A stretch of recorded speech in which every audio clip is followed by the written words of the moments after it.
Purpose of our experiment is to compare the tensile properties of the given material, which are acrylic, nylon, and polycarbonate, by using the UTS tester.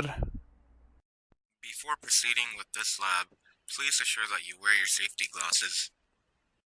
These are the operators we're going to use in our experiment. First is a UTS tester, and second is the vernier caliper, which we'll use to check the width, to calculate the width and thickness of the material. And these are the three material which were given to us. First is a nylon, and second is lexan, and third is acrylic. And then we will check our, and we will run datum. Now we are going to start our experiment. So firstly we turn on the machine, and then we will calculate our width and thickness of the given samples by using a vernier caliper.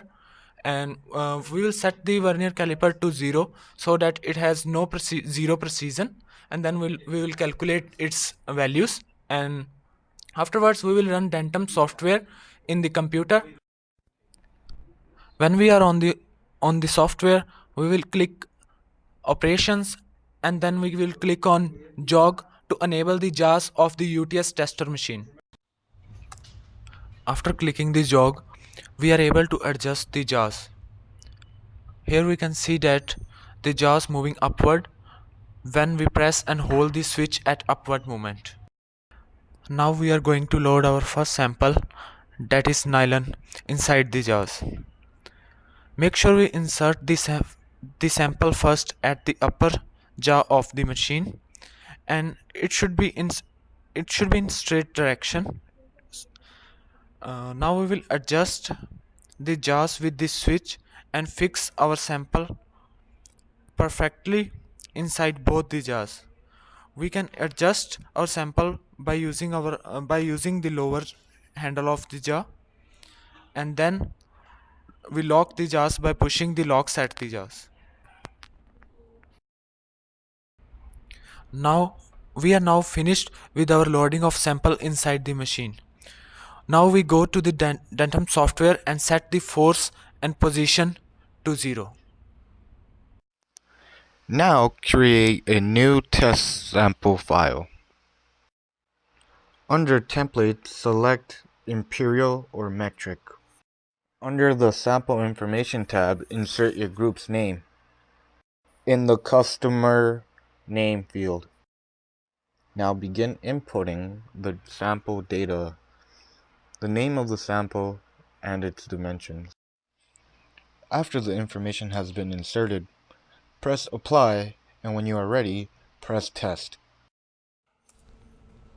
After pressing the test button, we will observe the stress strain graph that is formed on the computer screen, and also notice the changes in our loaded sample.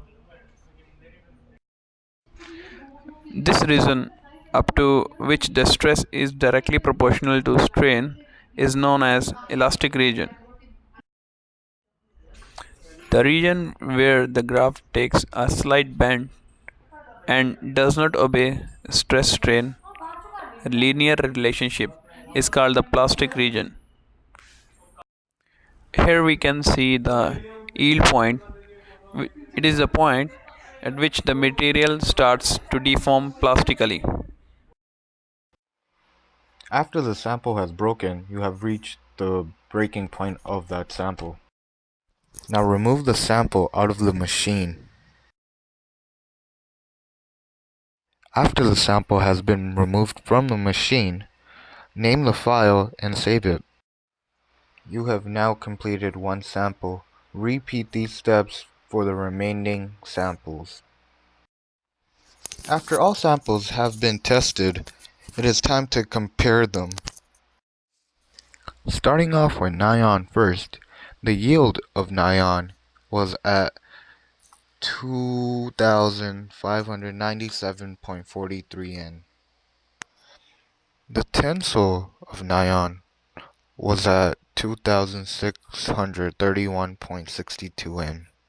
The breaking point of nylon was at 46.18.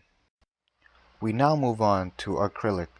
We can see that the yield was at 2509.26 and the tension was at 2528.67. The breaking point of it was at 3.37 millimeters. Now moving on to Lexan, we can see that the yield was at 2427.72. The tension was at 2427.73, which is close to the yield. The breaking point for Lexan was at 32.55. As you can see, nylon was the most elastic compared to the other samples. Acrylic was the least amount as it broke just in 3.37 millimeters. Lexan was in the middle of those two.